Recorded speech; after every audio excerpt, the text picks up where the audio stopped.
जरा सोचो, अगर एक शाओलिन मॉन्क एक आम स्कूल में पढ़ने लगे, क्या हालत होगी बाकी बच्चों की। कुछ ऐसा ही होता है हमारी आज की कहानी में। कहानी की शुरुआत होती है ली नाम के एक लड़के से, जो एक शाओलिन गुरुकुल में कुंफू सीखता था। वो जन्म से ही यहाँ पर ट्रेनिंग ले रहा था। एक दिन ली गुरुकुल के मंदिर में गया और माफी मांगी, क्योंकि अब जो वो करने वाला है वो शायद सही नहीं होगा। उसी वक्त एक योद्धा ने साइड से उस पर हमला कर दिया। अचानक हमले से ली चौंक गया, लेकिन उसने जैसे तैसे वार का सामना किया। योद्धा ने उसे दीवार पर फेंक दिया, लेकिन ली कूदकर वापस आ गया। उसने हवा में ही योद्धा के सीने पर वार किए और कुछ ही पलों में उसे हरा दिया। इसके बाद बारी आई एक तलवारबाज योद्धा की। ली ने उसे भी अपनी काबिलियत से धूल चटा दी। इसके बाद वो तीसरे योद्धा की ओर बढ़ा। हालांकि वो योद्धा ध्यान में बैठा था, लेकिन फिर भी ली के आने की आहट सुनकर उसने अपनी माला शीशे में दे मारी, जिससे ली की आंखें चौंधिया गई। अगले ही पल में उसने ली को उठाकर जमीन पर पटक दिया। योद्धा बस जीतने ही वाला था कि ली फिसल कर बच गया और फिर दोनों में जबरदस्त लड़ाई शुरू हो गई। अंत में जीत ली की ही हुई। फिर वो मंदिर में सर झुकाकर बाहर चला गया। गुरुकुल के टीचर ने उसे बताया कि परीक्षा में उसने सबसे ज्यादा हुनर दिखाया है, इसलिए उसे शहर के नए स्कूल में जाने का मौका मिलेगा। शहर में वो 3 लोगों के परिवार के साथ रहेगा, जिसमें 2 बच्चे और एक उनका पिता है। वो आदमी दरअसल एक साइंटिस्ट है जो गुरुकुल के टीचर को जानता था। इसके बाद ली नए शहर की ओर रवाना हो गया। नए स्कूल में एक 15 साल का लड़का फैंग था, जो टाइकोंडो का खिलाड़ी था। उसकी छोटी बहन शैन शैन अपने भाई से बेहद प्यार करती थी। स्कूल के टाइकोंडो क्लब को लैन संभालती थी। वो फैंग के मुकाबले देखकर उसे उसकी कमियां बताती थी, ताकि वो और बेहतर हो सके। लैन का भाई तो एक नंबर का पेटू था। उसे हर वक्त खाने के सिवा कुछ नहीं सूझता था। वो चारों अच्छे दोस्त थे और आसपास ही रहते थे। दरअसल ली लैन के घर ही रहने आने वाला था। उनके पिता डॉक्टर हैन कड़ी मेहनत से काम में जुटे थे। उसकी पत्नी कई साल पहले गुजर गई थी, तो अब वो काम में मस्त रहता था। वो एक खास डिवाइस तैयार कर रहा था, जिस पर शहर के गुंडों की नजर थी। डॉक्टर हैन ने बच्चों को कॉल किया, पर लैन खुश नहीं थी, क्योंकि उसके पिता कभी घर ही नहीं आते थे। डॉक्टर हैन ने जल्द ही आने का वादा किया और उन्हें एक तोहफा खोलने को कहा, जो उसने घर पर भिजवाया था। असल में उस डब्बे में वही डिवाइस था जो वो गुंडे चुराना चाहते थे। तभी ली ने दरवाजा खटखटाया और लैन उसे अंदर ले आई। वो उसे उसका कमरा दिखाने ले गई और उधर उसके पिता को गुंडों ने बंदी बना लिया। उस गैंग के लीडर लैरी ने डॉक्टर हैन को धमकाकर उससे वो डिवाइस मांगा। डॉक्टर हैन ने कहा कि ऐसा तो कोई डिवाइस है ही नहीं। उसने बताया कि वो तो एआई टेक्नोलॉजी पर काम कर रहा है, जिससे कि उसके बच्चे अपनी माँ की आवाज वाले रोबोट से बात कर सकें। लेकिन लैरी को उस पर विश्वास नहीं हुआ। उसने सीसीटीवी फुटेज से पता लगाया कि वो डिवाइस तो डॉक्टर हैन के घर जा चुका है। फिर लैरी के 2 चेलों ने आगे बढ़कर डिवाइस चुरा कर लाने का जिम्मा ले लिया। स्लॉपी और फिस्ट काफी खुश थे, क्योंकि गुंडे बनने के बाद ये उनका पहला मिशन था। उन दोनों ने अजीबोगरीब कपड़ों से भेष बदला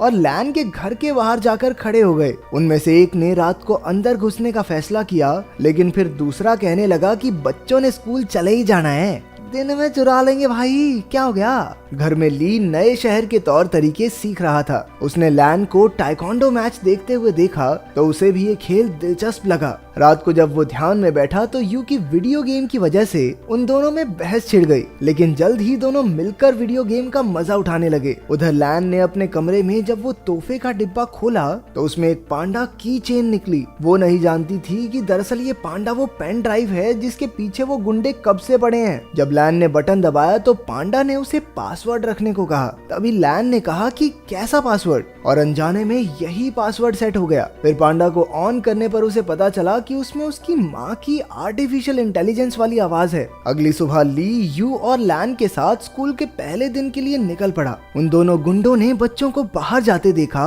और अपने प्लान को अंजाम देने का फैसला किया। लेकिन तभी उनमें से एक की नजर उस पैंडा की चेन पर पड़ी, जो लैन ने अपने बैग से टांग रखा था। अब उन्होंने लैन से वो डिवाइस छीनने का प्लान बनाया। रास्ते में लैन ने ली को फैंग से मिलवाया। उसी वक्त एक गुंडे ने चुपके से की चेन चुरा ली और वहां से भाग गया। तभी ली ने उसे देख लिया और अपनी फुर्ती दिखाते हुए उसने गुंडे को झट से पकड़ लिया। तभी फैंग भी उसका साथ देने आ गया और दोनों ने मिलकर उस गुंडे की खूब धुलाई की। लेकिन वो गुंडा अब भी नहीं माना और एक बार फिर से पैंडा चुरा कर भाग निकला। अब की बार उन सभी दोस्तों ने मिलकर उसे कचरे के डब्बे में फिट करके सड़क से लुढ़का दिया। फिर स्कूल में ली की क्लास के बच्चे एक शाओलिन योद्धा को देखकर हैरान रह गए। वो उससे पूछने लगे कि क्या कभी वो शादी कर सकता है। वो उससे उल्टे पुल्टे सवाल पूछने लगे। तुम कभी शादी कर सकते हो क्या? भाई कुंफू करके दिखा दे भाई। हाँ एक बार दिखा दो, हाँ एक बार भाई, एक बार कुंफू करके दिखा दे भाई, मजा आ जाएगा।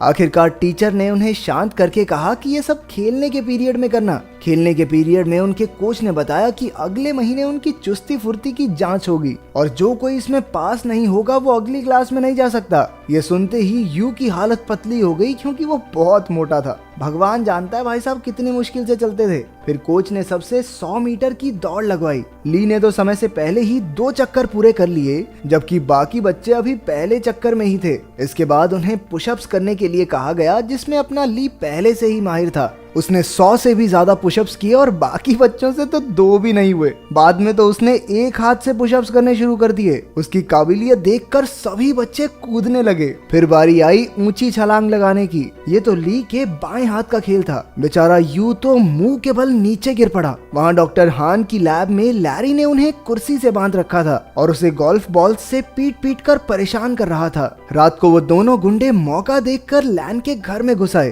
तभी ली की नजर उन पर पड़ गई और वो एक खिलौने के पीछे छिपकर उन्हें डराने लगा, लेकिन उन्होंने जल्द ही उसे देख लिया और मौका देखकर उस पर हमला कर दिया। जब लैन वहां पहुंची तो गुंडों ने पैंडा चुरा लिया और फरार हो गए। ली ने लैन और यू को सारी कहानी बताई, लेकिन उन दोनों को लगा कि वो मजाक कर रहा है। इसके बाद हम देखते हैं कि वो दोनों गुंडे अपने मुंह में गोल्फ बॉल्स भरकर लेटे हुए थे। असल में उन्होंने गलती से पैंडा की चेन की जगह वैसा ही दिखने वाला एक परफ्यूम चुरा लिया था। लैरी को एक खास डिवाइस 3 दिन के अंदर किसी कंपनी को बेचना है और इसीलिए अब उसे बेचैनी होने लगी। उसने बड़े गुस्से में उन दोनों गुंडों की गोल्फ बॉल से निशाना लगाया और उन्हें धमकाकर जल्द से जल्द वो खास डिवाइस लाने का ऑर्डर दे दिया। अगले दिन स्कूल में सारे बच्चे फैंग का टाइकोंडो मुकाबला देख रहे थे। वहीं यू और शैन शैन पीछे बैठी 2 बदसूरत लड़कियों के बारे में बातें करने लगी। ये लड़कियां कोई और नहीं बल्कि वो दोनों गुंडे ही थे जो भेष बदल कर वहाँ आए थे। उन्हें लैन के बैग पर वो पैंडा दिखाई दिया और दोनों उसे चुराने के लिए सही मौके का इंतजार करने लगे। उसी वक्त ली ने फैंग को एक मुकाबले की चुनौती दी।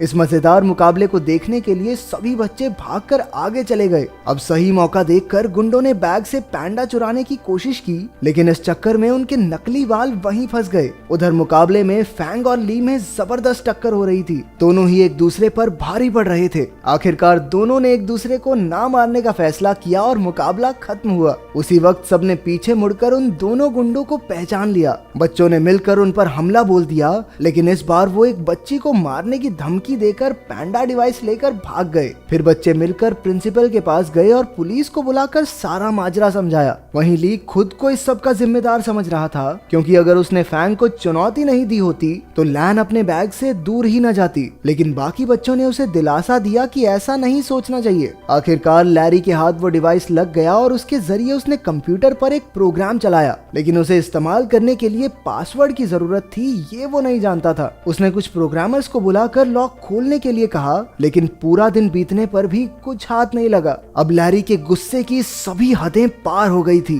तभी उसने डॉक्टर हैन के फोन पर उसकी बेटी का मैसेज देखा। लैन चाहती थी कि उसके पिता उसके जन्मदिन के लिए कल घर आ जाएं। लैरी ने डॉक्टर हान की तरफ से कल पार्टी में पहुंचने का वादा कर दिया। अगले दिन लैन और उसके दोस्त जन्मदिन की पार्टी की तैयारी कर रहे थे। बाकी सब लैन को घर में अकेला छोड़कर उसके लिए तोहफे लेने गए। तभी लैन को उसके पिता का मैसेज मिला कि वो घर के बाहर आ गया है, लेकिन जैसे ही वो बाहर निकली उसे किसी ने अगवा कर लिया और गाड़ी में डालकर ले गया। उसी वक्त ली और उसके दोस्तों ने लैन को वैन में देखा और अपनी साइकिल्स लेकर उसका पीछा करने लगे। अंत में सब डॉक्टर हान की लैब में पहुंचे और लैन को ढूंढने लगे। वहीं लैरी और उसके बिजनेस पार्टनर में बहस छिड़ी हुई थी, क्योंकि लैरी उस खास डिवाइस को कल बेचने वाला था, लेकिन अब तक उसे उसका पासवर्ड तो पता नहीं। अब लैरी गुस्से में लैन के गले पर चाकू रखकर उससे पासवर्ड पूछने लगा। लैन ने जवाब दिया, कैसा पासवर्ड? और उसी वक्त वो प्रोग्राम चालू हो गया। बाहर शुरुआत वाले दोनों गुंडे अड्डे की रखवाली कर रहे थे। ली और फैंग ने उन पर हमला करके उन्हें कुछ ही पलों में चित कर दिया, लेकिन इसके बाद उनका सामना हुआ लैरी के आदमी ब्रैडली से। वो भी एक खतरनाक फाइटर था, इसलिए ली और फैंग मिलकर भी उसे हरा नहीं पा रहे थे। अंदर लैब में लैरी की डील पक्की होने ही वाली थी, कि उसी वक्त यू ने आकर चुपके से अपनी बहन और पिता को रिहा कर दिया। ली ने भी वहां पहुंचकर गुंडों का मुकाबला किया। उसी वक्त लैरी पेन ड्राइव वाला बैग लेकर बाहर की ओर भागा, लेकिन डॉक्टर हान, यू और लैन ने मिलकर उसकी धुलाई कर दी। ली एक बार फिर से ब्रैडली के साथ मुकाबला करने में फैंग का साथ देने पहुंच गया। आखिरकार वो दोनों मिलकर उसे हराने में कामयाब हो गए। अंत में पुलिस भी वहां पहुंच गई और सारे गुंडों को पकड़ लिया। बाद में ली और यू को उनकी बहादुरी के लिए प्रिंसिपल ने मेडल दिए। अगर वीडियो पसंद आई तो लाइक कर देना, चैनल को सब्सक्राइब कर देना। मिलते हैं